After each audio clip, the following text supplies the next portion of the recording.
Magandang araw, GIP. Ayun no, pasensya na kung sobrang tagal na walang upload sa channel. Naging sobrang busy lang talaga. Pero kagaya ng sinabi ko, mamimigay ako ng 1,000 pesos. Ang requirement lang, mag-comment ng JD Fitness sa upload na video sa JD. Nariyan ang link sa comment section. I-announce ko ang winners saktong New Year.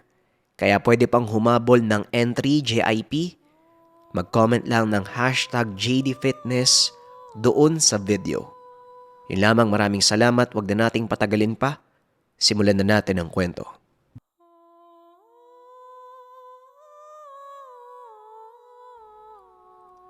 Ang kwentong ito ay hango sa totoong buhay.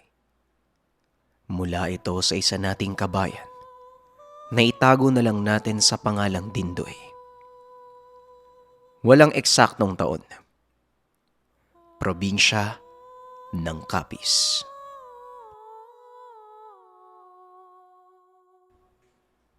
Nang mga panong ito, nasa edad 12 itong si Dindoy.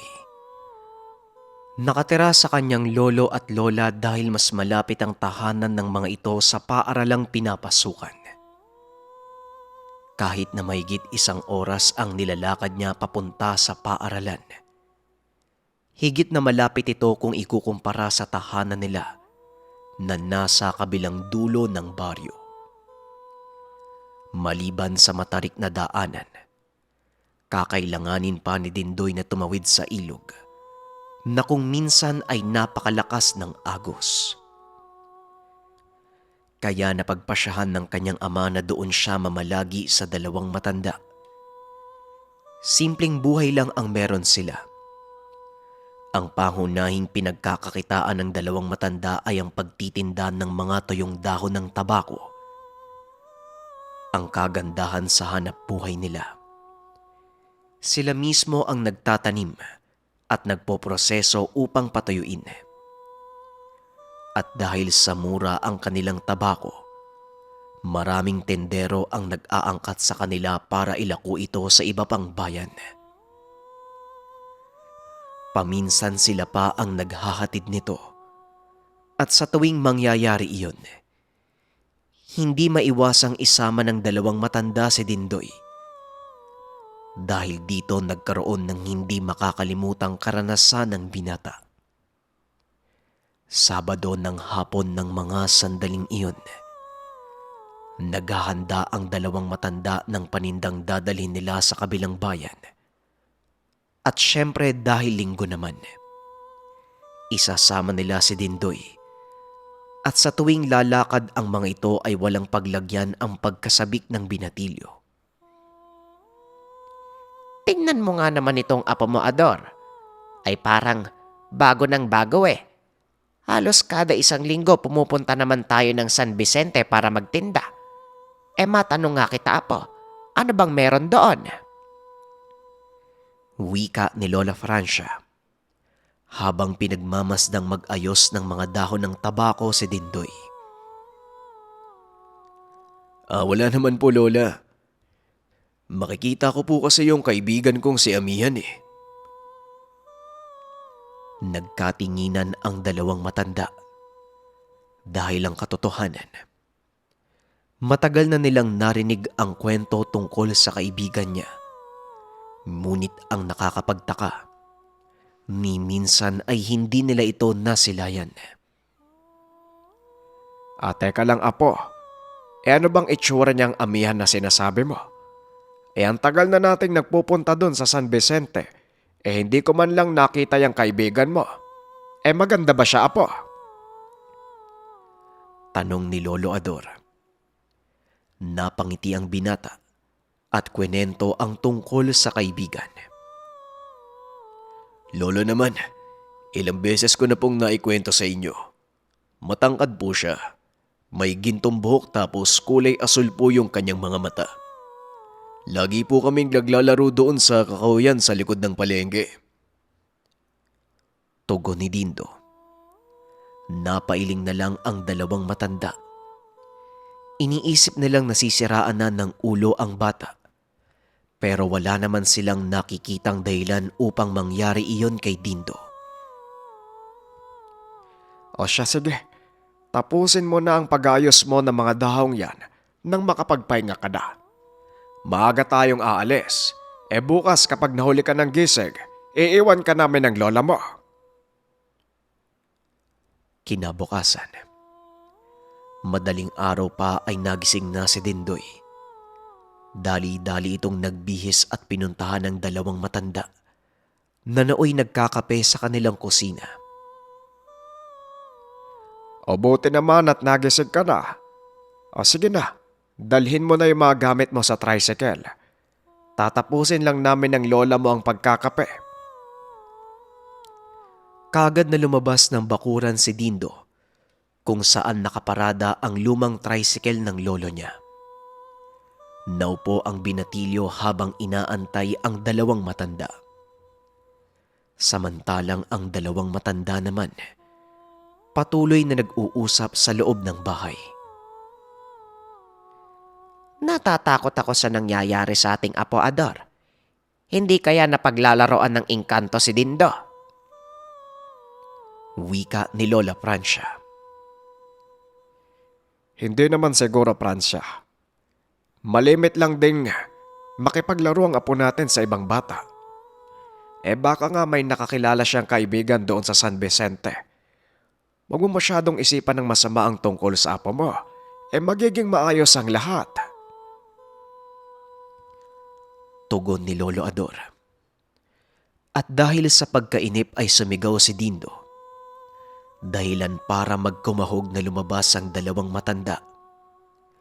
Paglabas ng mga ito ay nakita nila ang mukha ng batang nakasimangot. Pasensya ka na, apo ha. Medyo napasarap ang usapan namin ng lola mo.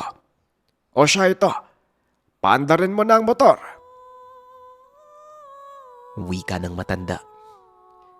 Agad namang napalitan ng ngiti ang simangot ni Dindo. Aba, talaga namang napakabilis magbago ng reaksyon ng apo ko ha. Siguro gustong gusto mo nang makita yung kaibigan mo, ana. Wika ni Lola Francia. Oo naman po. Ilang araw na din kaming hindi nag-uusap.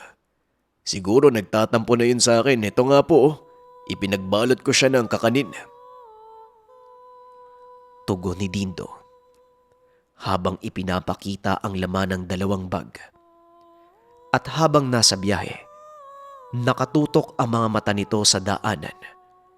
Nakangiti ito habang papalapit sila sa merkado ng San Vicente. O, nandito na tayo. O, Dindo. Ay, nako. Umiiral na naman yung pagkadindoy mo.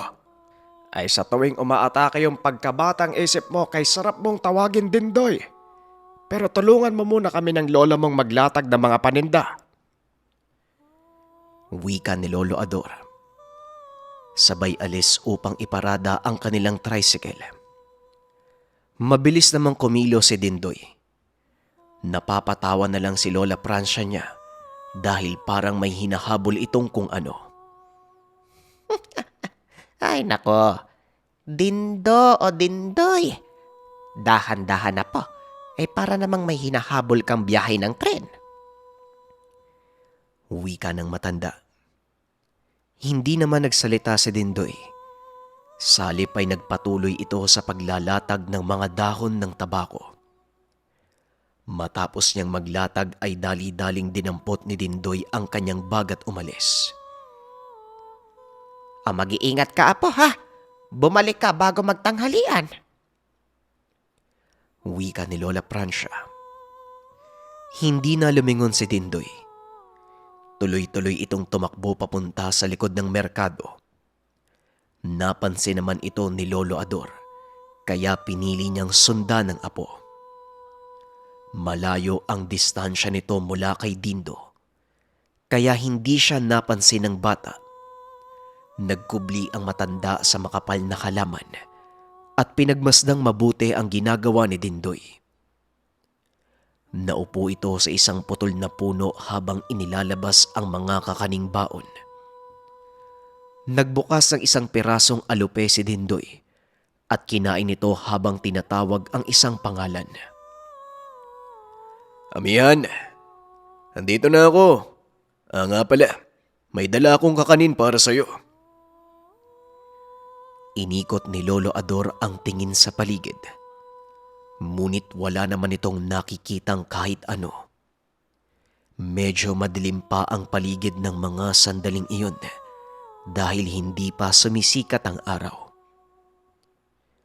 Nag-antay pa ang matanda sa mga susunod na mangyayari. Hanggang sa tila umihip ang napakalamig na hangin. Nanginig ang kalamnan ng matanda na parang binuhusan ng tubig na may yelo. Habang hinahaplos ang kanyang balikat, bigla na lang may lumitaw na isang babae at naupo sa tabi ni Dindoy. Napakaganda nito at katulad ng pagkakalarawan ng bata, may mahaba at kulay gintong buhok at kulay asul na mga mata. Sa sobrang pagkamangha, hindi napansin ng matanda na napatayo na pala siya mula sa pinagtataguan. Napalingon si Dindoy, maging ang nilalang na nasa tabi nito. Biglang umalis ang nilalang at naglaho sa kadiliman ng gubat. Diyos ko po, Apo. Hindi nga nagkamali ang Lola Francia mo. Pinaglalaroan ka nga ng mga engkanto.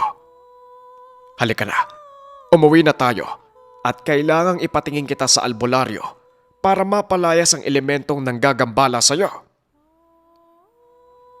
Wika ni Lolo Ador habang hawak-hawak ang kamay ni Dindoy. Ngunit nanlaban ito kaya nabitawan siya ng matanda. At sa kasamaang palad ay nadulas ang bata dahilan para matumba at tumama ang ulo sa putol na kahoy. Nawalan ng malay ang bata, kaya nagmadali na itong binuhat ng matanda.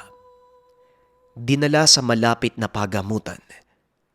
Swerte lang at may pagamutan sa lugar na yon, kaya mabilis na naagapan ang sugat ni Dindoy sa ulo. Ilang sandali pa ay nagkamalay na ito. Inikot ng bata ang tingin at dali-daling bumangon. Teka, nasa na po yung kaibigan ko? Saka bakit nandito po ako? Ano pong nangyari, Lolo? Tanong ni Dindoy. Nawalan ka ng malay. Nadulas ka sa likod ng merkado. May maliit na sugat ka sa ulo pero maayos na ang lahat. Mamaya makakaalis na tayo dito. Tugon ni Lolo Ador. Ngunit wala sa kanya ang atensyon ni Dindoy. Laking gulat ng matanda nang bigla itong bumaba sa higaan. Tumakbo palabas ng lugar. Hindi na ito nagawang habulin ni Lolo Ador dahil napakabilis nitong tumakbo. Dali-daling bumalik si Dindoy sa likod ng merkado upang hanapin ang kanyang kaibigan. Tinawag ni Dindoy ang kaibigan ngunit walang sumasagot at nagpapakita. Nanlumo ang binata dahil inisip nitong iniwanan na siya ng kaibigan. Naupo siya sa putol na puno at piniling mag-antay doon. Ngunit ilang minuto lang ang nakalipas ay dumating si Lolo Ador at inaya na siyang bumalik ng tahanan. Halika na, Apo. Kailangan na nating umuwi. Hapon na at baka gabihin tayo sa daan. Wika nito. At kahit labag pa sa loob ni Dindoy, wala na rin siyang nagawa. Sa palagay ko, natakot sa inyo ang kaibigan ko, Lolo. Maaaring hindi na uli siya makipaglaro sa akin. Wika ni Dindoy. Hindi naman na sumagot pa si Lolo Ador. Hindi nito pinaalam kay Lola Francia ang nangyari. Pagdating sa kanilang tahanan, diretso na itong pumasok sa kanyang silid at natulog. Kinabukasan, maaga siyang ginising ng kanyang Lola Francia dahil may pasok na ito sa paaralan. Ngunit laking gulat ng matanda dahil inaapoy ng lagnat si Dindoy. Ador, ang apo mo nilalagnat. Dalian mo, kumuha ka ng dalisay na suka at ihalo mo sa maligamgam na tubig para ipangpunas natin sa kanya. Wika ni Lola Francia. Sa mga hindi nakakaalam, ang dalisay na suka o yung sukang matagal na pinaasim, mabisang panlunas sa mataas na lagnat.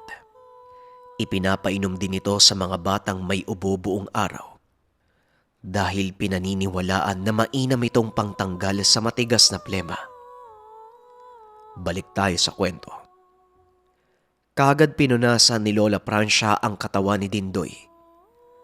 Ilang sandali pa ang lumipas. Hindi pa din bumababa ang lagnat nito. Kaya nagpasya na si Lolo Ador na dalhin ang apo sa kilalang manggagamot. Walang kamalay-malay si Dindoy sa ginawa ng kanyang lolo. Nagulat na lang ito nang magising at makitang nasa loob na siya ng silid. Dali-daling bumangon ang bata. Ngunit dahil sa panghihina ng katawan, hindi nito magawang makatayo. Huminahon ka, apo. Nandito tayo sa bahay ni Mang Carling. Ipapatingin kita dahil hindi bumababa ang lagnat mo. Wika ng matanda habang pilit na pinipigilan si Dindoy. Wala naman po akong sakit, lolo. Umuwi na lang po tayo. Sa kasabi ng kaibigan ko, mapapahamak lang si Mang Carling kapag ginamot niya ako. Tugon ni Dindoy na labis namang ipinagtaka ng matanda. Maya-maya lang ay dumating na si Mang Carling. Hindi na ito nagsayang pa ng oras. Dali-daling pinulsuhan si Dindoy. Napatayo ito na tila may kung anong naramdaman sa bata. Sabihin mo nga sa akin, Ador. Anong totoong nangyari sa apo ba? Bakit napakalamig ng katawan niya at halos hindi ko maramdaman ang presensya ng bata kahit nasa loob na ng pamamahay ko? Tanong ng manggagamot. Hindi nakasagot si Lolo Ador dahil maging siya ay walang kaalam-alam sa totoong pinagdaraanan ng apo. Umuwi na lang po tayo, lolo. Wala po akong sakit. At saka, natatakot po ako sa kung anong pwedeng gawin ng kaibigan ko kay Mang Carling. Muling wika ni Dindoy. Ngunit nagmatigas si Lolo Ador. Pilit nitong ipinapagamot ang bata sa kabila ng ibinigay nitong babala. Nagsimula ng gamutin ni Mang Carling si Dindoy. At habang nag-uusal ito ng mga dasal pang proteksyon, napapansin niyang palakas ng palakas ang hangin sa paligid. Ipinasara nito ang pintuan at bintana upang hindi mamatay ang mga nakasinding kandila sa altar. Ngunit hindi pa rin tumitigil ang pag-ihip ng hangin hanggang sa tuluyan ng dumilim ang paligid dahil maging ang mga gaserang nakasinde ay namatay na rin. Huminto sa pag-uusal ang matanda at nakiramdam. Tumigil din sa pag-ihip ang hangin. Muling sinindihan ng matanda ang mga kandila. Laking gulat nito nang lingunin niya si Dindoy dahil nakalutang na ang bata sa ere. Mahabaging Diyos! Ador, tignan mo yung apo mo! Napalingon naman si Bang Ador kay Dindoy. At dahil medyo malayo ito sa kanya, hindi niya napansin ang nangyayari sa apo. Diyos ko, Dindoy. Apo, anong nangyayari sa'yo? Mang Carling, pakiusap. Tulungan niyo po yung apo ko. Tugon ng matanda. Naglabas ng kung anong mga kagamitan si Mang Carling at inilapat ito sa katawan ng bata. Ngunit sa kasamaang palad ay hindi ito gumagana. Nanlamig ang matandang manggagamot nang marinig niyang magsalita ang nilalang. Ito ang sumakop sa katawan ni Dindoy. Itigil mo ang ginagawa mo, albularyo. Hindi mo alam kung sinong kinakalaban mo. Sinunod mo na lang sana ang payo ng binatang ito. Wala kang magagawa sa isang kagaya ko. Wika ng nilalang. Tinignang maigi ni Mang Carling ang bata at napagtanto nitong mahinahon at maaliwalas ang mukha ni Dindoy. Walang anumang palatandaan na nahihirapan ito o nasasaktan. Kung ganon, anong kailangan mo? At bakit mo sinakop ang katawan ng batang to? Kung wala kang masamang tangka, ano ang intensyon mo sa pagpasok sa katawan ni Dindoy? Tanong ni Mang Carling. Samantalang si Mang Ador naman, nawalan ng malay simula pa lang nang magsalita ang nilalang. Hindi masama ang pakay ko sa bata at hindi ko din sinakop ang katawan ng batang ito. Dahil sa totoo lang, simulat sa pool ng isilang siya, nakadikit na ako sa katawan niya, maging sa kaluluwa niya. At ang tanging misyon ko ay panatiliing ligtas si Dindoy sa anumang kapamakan. Tugon ng nilalang. At dahil hindi matukoy ni Mang Carling kung anong uri ito ng nilalang, humingi siya ng permiso dito upang mahawakan ang kamay ni Dindoy. Nang sandaling mahawakan ng matanda ang kanang pulso ng bata, bigla din itong napabitaw. Sa ilang segundong pagkakahawak nito sa kamay ni Dindoy, ipinakita ng nilalang ang totoong anyo. Ngayon nauunawaan ko na ang sinasabi mo. Patawad kung inakala kong isa kang masamang nilalang. At patawad din kung sinubukan kitang saktan. Naway maunawaan mo ang mga kilos ko. At kung hindi kalabisan para sa'yo, maaari ko bang malaman ang pangalan mo, Gabay? Wika ni Mang Carling. At sa pamamagitan ng kanyang isipan, narinig ng matandang manggagamot ang totoong pangalan ng elemento. Maya-maya pa ay kumalma na ang lahat at unti-unting bumaba ang katawan ni Dindoy. Naupo na lamang si Mang Carling at nagpasalamat na wala siyang ginawang kahit ano para masaktan ang elementong nasa katawan ng bata. Ilang sandali pa ang lumipas ay nagkamalay na si Dindoy. Nawala na din ang kanyang lagnat. Nakangiti si Mang Carling sa kanya habang papalapit ito at may dalang tubig. Heto, inumin mo. Napakaswerte mong bata ka. Bihira ang mga kagaya mong nabiyayaan ng kakambal na mutya. At ang mas nakakamangha pa, isang elemento mula sa hangin ng gabay mo. Hindi maintindihan ng binata ang sinasabi ng matanda. Ngunit ganun pa man ay ikwinento nito ang totoong nangyari. Hindi ko po alam ang sinasabi niyo, Lolo Carling. Pero ang alam ko po, simula po ng bata ako may kaibigan na akong nagngangalang Amihan. Akala ko nga po, nakikita din siya ng ibang mga bata. Pero sinabi niya sa akin na ako lang daw ang nakakarinig at nakakakita sa kanya. Wika nito. At dagdag pa niya. Ilang beses na siyang iniligtas ng kaibigan sa tiyak na kapahamakan. Isa na nga dito ang kakatapos lang na pangyayari sa likod ng merkado. Ang dahilan ng pagkakaroon ni Dindoy ng lagnat ay isang makamandag na ahas. Ipinakita ng bata ang marka ng kagat nito sa kanyang binti. Hindi kaagad napansin ng lolo ni Ador ang nangyari dahil nakatuon ang pansin nito sa paligid. Tumango lang si Mang Carling na parang naunawaan na ang lahat. Sa pagdating ng panahon, Dindoy, malalaman mo kung bakit may kakambal kang mutya. Sa ngayon, sikapin mong mamuhay ng normal. Ingatan mo din ang kaibigan mo dahil napakabuti niya sa'yo. Wika ng matanda. Ilang sandali pa ang nakalipas Nagkamalay na din si Mang Ador. Naalimpungatan pa ito dahil narinig niyang nagtatawanan si Mang Carling at Dindoy sa labas ng tahanan. Nang matanaw ni Dindoy ang lolo niya, agad niya itong sinalubong. O apo, mabuti na ba ang pakiramdam mo? Maraming salamat, Mang Carling, ha?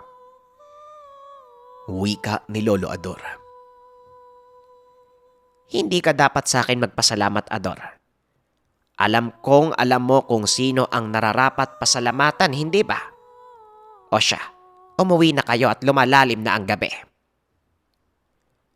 Tugon ng matanda. Hindi man naging malinaw kay Lolo Ador ang nangyari.